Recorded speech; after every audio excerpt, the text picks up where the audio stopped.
Sejam bem-vindos ao canal Histórias que Aconteceram. Hoje vamos assistir a mais um relato emocionante. A luz vermelha da câmera pisca, solitária, no silêncio da minha oficina. Um pequeno olho de vidro, a única testemunha que terei.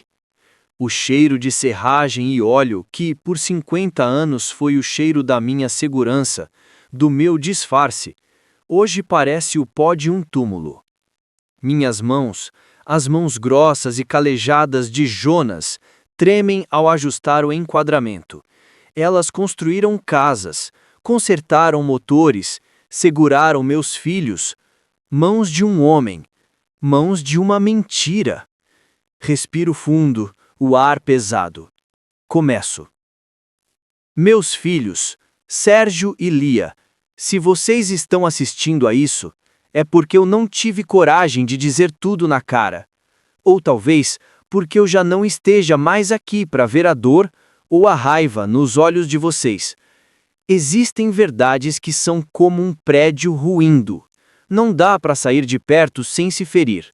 E a verdade da minha vida é uma demolição. Eu sei o que vocês estão pensando, que o velho pai enlouqueceu, que a dor de perder a mãe de vocês há 6 meses finalmente o quebrou. E talvez tenha quebrado. Talvez a ausência dela tenha quebrado o cadeado do segredo que guardamos juntos por uma vida inteira. Um segredo que começa com uma afirmação simples e impossível. O pai que vocês amam, o homem que os criou, Jonas Pereira, nunca existiu. Ele foi uma invenção. Uma armadura forjada no medo e no desespero, e que eu vesti aos 17 anos. Uma armadura que, com o tempo, se fundiu à minha pele, aos meus ossos, à minha alma. Mas por baixo dela, sempre existiu outra pessoa. Uma mulher. Uma mulher que sacrificou o próprio nome, o próprio corpo, a própria identidade por amor a vocês. O nome dela é Aurora. E essa mulher sou eu. Eu sei. É demais. É uma loucura. Mas peço, imploro, que me ouçam até o fim. Esta não é uma história de engano, mas de sobrevivência. Não é uma história de traição, mas de um amor tão grande, tão desesperado, que nos forçou, a mim e a mãe de vocês, a construir uma fortaleza de mentiras para proteger a nossa família. E vocês, meus filhos, foram o tesouro que guardamos dentro desta fortaleza. Para vocês entenderem quem eu sou, precisam entender de onde eu vim. Eu nasci Aurora, em um pedaço de terra esquecido no sertão, onde a vida era ditada pelo sol e pela chuva. A felicidade era simples. A força do meu pai, a bondade da minha mãe e a amizade do meu irmão mais velho, o verdadeiro Jonas. Sim, eu roubei o nome dele. Ou talvez eu o tenha carregado como uma promessa, uma homenagem. A tragédia, quando veio, foi rápida e brutal. Uma carroça virada numa estrada. Em um dia, eu perdi os 2 homens da minha vida. Fiquei sozinha com minha mãe. 2 mulheres num mundo que não foi feito para mulheres sozinhas. O dono das terras, um homem cujo nome a história deveria esquecer, mas cuja crueldade eu nunca esquecerei, nos viu como presas. Ele veio com palavras mansas e olhos de abutre, dizendo que sem um homem para trabalhar a terra, nosso contrato estava acabado, a não ser, ele sugeriu que eu, uma moça jeitosa de 17 anos, encontrasse outras formas de pagar pela nossa estadia. A ameaça não era velada, era uma sentença. Naquela noite, o desespero era um bicho faminto em nossa casa de taipa. Fugir? Para onde? Seríamos caçadas ou morreríamos de fome na estrada. Foi então que a decisão mais terrível e necessária da minha vida foi tomada. Peguei a tesoura de costura da minha mãe e, sob a luz trêmula de um lampião, comecei a cortar meus longos cabelos. Cada mecha que caía no chão de terra era um pedaço da minha identidade, da minha feminilidade, morrendo. Minha mãe, depois do choque, se tornou minha cúmplice. Ela chorava em silêncio enquanto cortava as roupas do meu irmão para me servir, enquanto me ensinava a impostar a voz, a andar com os ombros curvados, a esconder o brilho dos olhos. A parte mais desumana era a faixa. Com tiras de um lenção velho, ela amarrou meu peito. A dor era aguda, o ar me faltava. Mas não era apenas a dor física, era a dor de anular meu corpo, de esmagar o símbolo da minha identidade feminina. Naquele momento, sob as mãos trêmulas da minha mãe, Aurora foi sepultada viva. Quando o capataz do coronel voltou, encontrou Jonas, o filho mais novo, um rapaz franzino e de luto. E assim, nós sobrevivemos. Nós fugimos. E eu comecei a minha longa sentença, vivendo no exílio, dentro do meu próprio corpo. Fugimos para o sul, para uma cidade onde ninguém conhecia nossa história. Eu era Jonas 24 horas por dia. O trabalho pesado na construção civil ajudou a engrossar meus músculos, a endurecer minhas mãos. A voz, eu a treinava para ser grave, as palavras para serem poucas. Jonas era um homem calado, de luto eterno. E as pessoas respeitavam isso. Mas a solidão era um abismo. Eu via as moças da cidade, com seus vestidos, seus risos, suas vidas, e sentia uma inveja que me corroía por dentro. Eu era uma espectadora da minha própria espécie. E foi nesse estado de exílio que eu a conheci. Clara, a mãe de vocês. Ela trabalhava no armazém onde eu comprava material. Tinha um sorriso que desarmava a minha postura de homem rude. Começamos a conversar e eu me vi pela primeira vez em anos querendo desesperadamente ser vista. Não como Jonas, mas como eu. Apaixonei-me por ela com a força de uma represa se rompendo, e ela, de alguma forma, se apaixonou pela alma triste que via por trás da fachada de Jonas. Mas como eu poderia construir algo com ela sobre uma mentira tão fundamental? Eu sabia que, se quisesse um futuro, teria que arriscar tudo. Levei-a para um lugar afastado, à beira de um rio, e com o coração batendo na garganta a ponto de doer, eu confessei. Eu não contei uma meia-verdade, eu contei tudo. A morte, o coronel, a fuga, a faixa no meu peito. Eu contei a ela que meu nome era Aurora. Eu me despi na frente dela, não do corpo, mas da alma. E esperei pelo grito, pela acusação, pela fuga. Eu esperava que ela me olhasse com nojo. Mas Clara não fez nada disso. Ela ouviu em silêncio, as lágrimas escorrendo pelo rosto, e quando eu terminei, exausta e esperando o golpe final, ela pegou minha mão calejada de Jonas e a segurou. "O mundo é cruel com as mulheres, Aurora", ela disse, e foi a primeira vez em anos que ouvi meu nome. "Se Jonas é a armadura que te manteve viva, então ele é o homem mais corajoso que eu já conheci." Naquele momento, ela não me salvou apenas da solidão, ela se tornou minha cúmplice, minha parceira, meu amor. Ela não amava Jonas, o homem, ela amava Aurora, a sobrevivente. E juntas, ali, à beira do rio, fizemos um pacto. Desafiaríamos o mundo. Construiríamos uma vida, uma família, um amor no esconderijo que era a identidade de Jonas. Nosso casamento foi uma declaração de guerra silenciosa. Para o mundo, éramos o senhor e a senhora Pereira, um casal comum. Mas entre quatro paredes, éramos duas mulheres apaixonadas construindo um refúgio. E o maior sonho desse refúgio era ter uma família, ter vocês. A adoção, no entanto, apresentou um novo pesadelo logístico. Como um casal poderia adotar sem que a farsa fosse descoberta? Precisávamos ser perfeitos aos olhos da lei e da sociedade. Foi quando ressuscitei uma parte da minha antiga dor e a transformei em ferramenta. Apresentamo-nos no orfanato como um casal que não podia ter filhos. A razão? Jonas, o marido, havia sofrido um acidente na juventude que o deixara estéril. A ironia era cruel. Eu, uma mulher fértil, usando a identidade de um homem para fingir ser um homem infértil. A assistente social nos olhou com compaixão. Éramos o casal perfeito. Um homem trabalhador, uma mulher doce, ambos loucos para dar um lar a uma criança. Ninguém questionou. O dia em que assinamos seus papéis de adoção, Sérgio, foi o dia mais feliz e aterrorizante da minha vida. Eu vi os nomes no documento. Mãe, Clara Ribeiro Pereira. Pai, Jonas Pereira. Ao assinar Jonas, minha mão tremia. Eu estava legalmente me tornando o pai de vocês e, ao mesmo tempo, sentia como se estivesse apagando a aurora para sempre. Eu era o pai que os levaria para jogar bola, Sérgio, que ensinaria a ser homem. E era a mãe que, em segredo, chorava de emoção com cada passo de vocês, um amor de mãe que eu só podia expressar através dos olhos de Clara.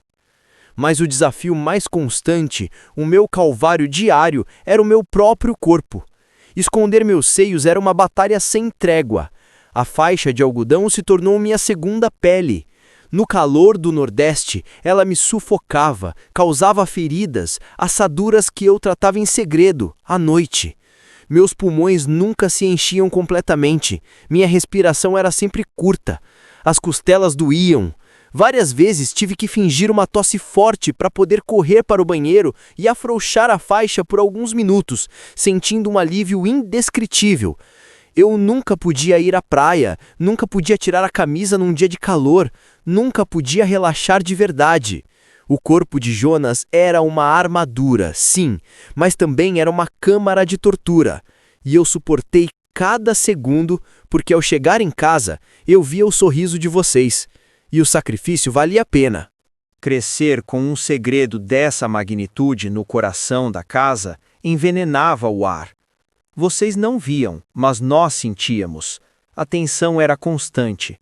O medo de um deslize, de uma palavra errada, era nosso companheiro diário. Uma vez, Lia, você era pequena e entrou no nosso quarto sem bater enquanto eu trocava a faixa. Clara gritou e te empurrou para fora, dizendo que eu estava fazendo um curativo. Lembro do seu rostinho assustado e do meu coração gelado de pânico. Naquela noite, Clara e eu choramos, nos perguntando se o que estávamos fazendo era justo com vocês. A culpa era um veneno lento. E os conflitos dentro de mim? Ah, meus filhos, esses eram os piores. Havia dias em que Jonas era tão forte, tão real, que eu me esquecia de Aurora. Eu respondia com a voz grave, dava ordens na obra, bebia com os amigos no bar, e por alguns instantes eu acreditava na minha própria atuação. E então eu chegava em casa, via Clara, e a lembrança de quem eu era me atingia como um soco. Eu era uma mulher presa dentro do meu próprio sucesso como ator. A pior parte era a inveja. Não era uma inveja ruim, mas doía. Eu via Clara te ensinando a trançar os cabelos, Lia. Eu via a cumplicidade feminina de vocês, as conversas que eu, como pai, nunca poderia ter. Eu era a figura da autoridade, do conselho prático, mas era Clara quem curava seus corações partidos, quem entendia suas lágrimas. Eu era a estrutura da casa, mas ela era o calor da lareira. Eu queria tanto ser as duas coisas, queria ser a mãe que eu era em meu coração, mas eu tinha que me contentar em ser o pai que eu precisava ser para o mundo. Cada vez que vocês diziam, pai, eu te amo, era uma mistura de felicidade imensa e dor profunda. Vocês amavam a minha máscara, vocês amariam a mulher por trás dela? Esse conflito me adoeceu por dentro. Desenvolvi uma úlcera, a pressão alta. O médico dizia que era estresse do trabalho, mas era o estresse de sustentar 2 mundos nas costas. Clara também sofreu. Ela carregou o fardo de ser a única mãe, de ter que compensar a minha distância emocional forçada, de viver com medo de que nosso castelo de cartas desmoronasse. Nosso amor era nossa força, mas o segredo era nossa doença crônica. Nós nos tornamos mestres na arte da dissimulação. Ninguém nunca desconfiou. A imagem de Jonas, o homem sério, trabalhador, fiel à esposa e dedicado aos filhos, era impecável. E assim os anos passaram. Nós os vimos crescer, se formar, casar, ter seus próprios filhos. Cada vitória de vocês era nossa. E a cada ano a mentira se tornava mais pesada, mais impossível de ser desfeita. Contar a verdade quando vocês eram crianças os traumatizaria. Contar quando eram adolescentes os envergonharia. Contar quando adultos destruiria o alicerce de suas vidas. E assim fomos adiando. O agora não é a hora se tornou nunca será a hora. Mas o tempo não perdoa. E há 6 meses, ele me levou a minha Clara. O câncer a consumiu rapidamente, e com ela se foi a outra metade da minha alma, a única pessoa no mundo que conhecia o meu verdadeiro nome. Nos seus últimos dias, lúcida e fraca na cama, ela segurou a minha mão. Você foi o melhor homem e a melhor mulher que eu já conheci, minha Aurora, ela me disse. E então ela me fez uma promessa. Quando eu for, você precisa contar a eles. Eles merecem conhecer a mãe corajosa que tiveram. Liberte-se, por mim e por você. Eu protestei. Eu disse que não podia, que era tarde demais, que os destruiria. A verdade pode ferir, mas a mentira aleija, ela insistiu. Nosso amor foi verdadeiro. A família que construímos é verdadeira. Dê a eles a peça que falta. Eles são fortes porque nós os criamos. A morte dela foi a ruína da minha vida, mas também a chave que abriu a minha jaula. O pacto que fizemos era para construir e proteger a nossa família. Com ela se foi, o pacto mudou. Agora, a única forma de proteger o legado do nosso amor é revelando a sua verdade mais profunda. É por isso que eu estou aqui. É por isso que estou gravando este vídeo. Porque eu fiz uma promessa à mulher da minha vida. E porque aos 70 anos, eu estou cansada de me esconder. Jonas me manteve viva, mas Aurora merece morrer em paz. Eu quero que no meu túmulo, ao lado de Clara, esteja o meu nome verdadeiro, Aurora, a mulher que, contra todas as probabilidades, amou e foi amada, e que construiu uma família. Agora eu me dirijo diretamente a vocês. Sérgio, meu filho, eu te ensinei a ser forte, a ser um homem, e ensinei o que eu achava que o mundo esperava de você, baseado na máscara que eu mesmo usava. Eu te ensinei a ser provedor, a ser firme, talvez até a ser duro demais. Eu te peço perdão. Perdão por não ter te mostrado que a verdadeira força não está na dureza, mas na capacidade de ser vulnerável, de ser verdadeiro. A força que eu tive não era a de Jonas, o construtor. Era a força de Aurora, a mulher que se recusou a ser destruída. Eu espero que você possa ver isso, que por trás do pai que você admirava, existia uma mãe que te amava com uma ferocidade que você nem imagina. Lia, minha querida filha, você sempre teve a sensibilidade da sua mãe. Sempre pareceu enxergar um pouco além da minha fachada. Quantas vezes você me perguntou por que eu parecia triste, mesmo quando sorria? E eu sempre dava uma desculpa. A verdade é que eu estava triste sim, triste pela vida que não pude ter, pela mulher que não pude ser abertamente. Mas a alegria de ter você e seu irmão sempre foi maior que qualquer tristeza. Você, que entende as nuances do coração, talvez seja a que mais se sentirá atraída. Mas peço que olhe para a história da sua mãe, Clara, e veja que o nosso amor foi a coisa mais real deste mundo. Ela não foi enganada, ela foi minha parceira, minha heroína. A questão do registro de vocês, a assinatura de Jonas como pai. Sei que isso pode abalar a identidade de vocês, mas entendam, aquele documento foi um ato de amor desesperado, Foi a única maneira que encontramos para sermos legalmente uma família, para lhes dar um nome, uma proteção. O nome no papel é uma formalidade. O amor que os criou é a única certidão que importa. Vocês não são filhos de uma mentira. Vocês são filhos de um amor que foi corajoso o suficiente para mentir para o mundo inteiro, para poder existir. Eu imagino as perguntas, a confusão, a raiva. Por que não nos contou antes? Porque a cada dia o medo de perder o amor de vocês era maior que a necessidade de ser eu mesma. O medo é um carcereiro cruel, e eu fui sua prisioneira por tempo demais. Eu não peço que vocês entendam tudo hoje. Eu não peço que me perdoem imediatamente. Eu só peço que tentem. Tentem olhar para trás e ver os momentos de amor, de carinho, de sacrifício, e entendam que eles foram reais. O pai era um disfarce, mas o amor era absolutamente verdadeiro. Clara e eu conversamos muito sobre este momento. Ela tinha mais fé em vocês do que eu. Eles vão ficar chocados, com raiva, ela dizia. Mas eles são nossos filhos. Eles têm a sua força e a minha compaixão. O amor vai vencer.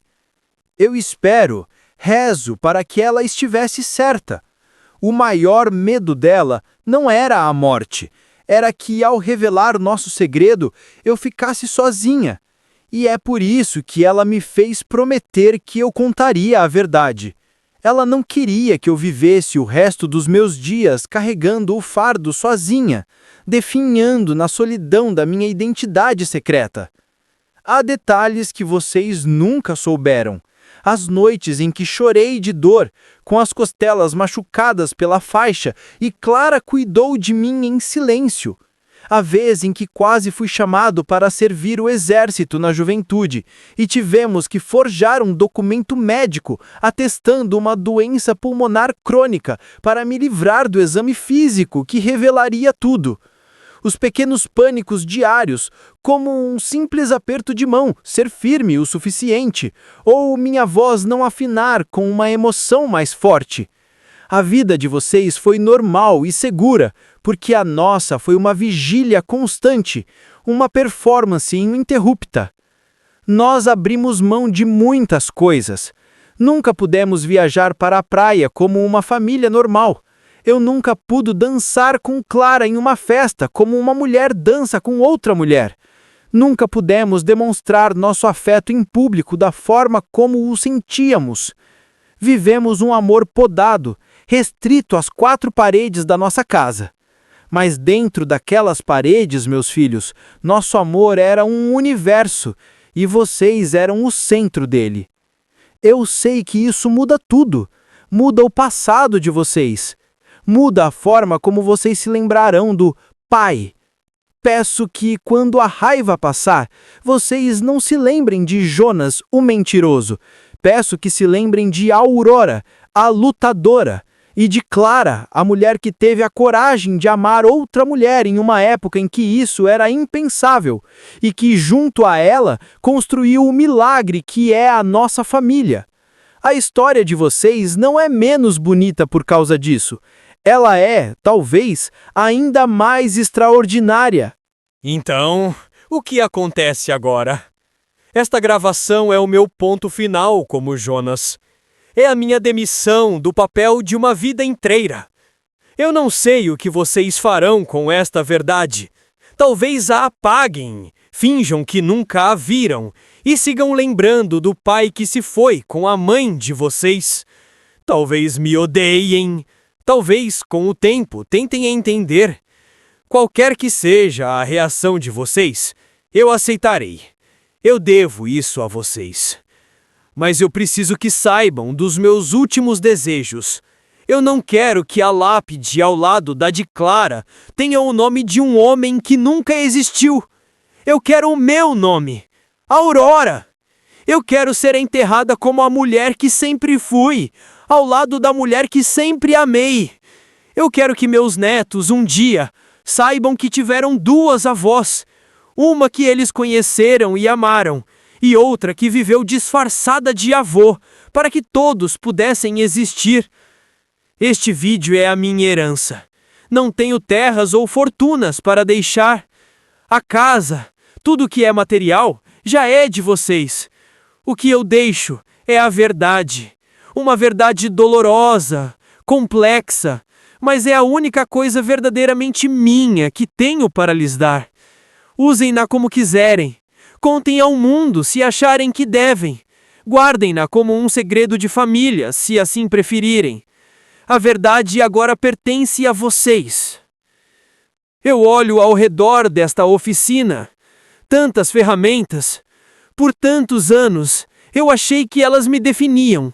A força, a capacidade de construir. Mas a ferramenta mais forte que eu já usei não foi um martelo ou um serrote. Foi o amor. O amor da mãe de vocês que me deu coragem. E o amor por vocês que me deu um propósito para continuar lutando, mesmo nos dias em que a vontade era de arrancar a máscara e gritar. Eu estou cansada. Uma vida inteira de tensão cobrou seu preço. O luto por Clara é um peso que mal consigo carregar, e somado a ele, o peso deste segredo é demais. Eu preciso descansar, e só posso descansar em paz se eu souber que vocês conhecem a história completa. A história de Aurora e Clara. A história de amor que deu origem a vocês. Eu vou desligar a câmera agora. É estranho. Por 50 anos eu vivi atuando para uma plateia invisível, para o mundo. E agora, nesta última performance, a plateia são apenas vocês dois. E é a única que importa. Eu amo vocês. Por favor, nunca duvidem disso. O amor de um pai, o amor de uma mãe. Eu lhes dei os dois, da única maneira que me foi possível. Eu fui a raiz forte e profunda que os segurou na terra, e Clara foi a árvore que floresceu e lhes deu sombra e frutos. Somos uma só história. Sérgio, Lia, meus filhos amados, adeus. E para você, minha Clara, onde quer que você esteja, eu cumpri minha promessa. Estou indo para casa. Estou indo ser a sua Aurora para sempre.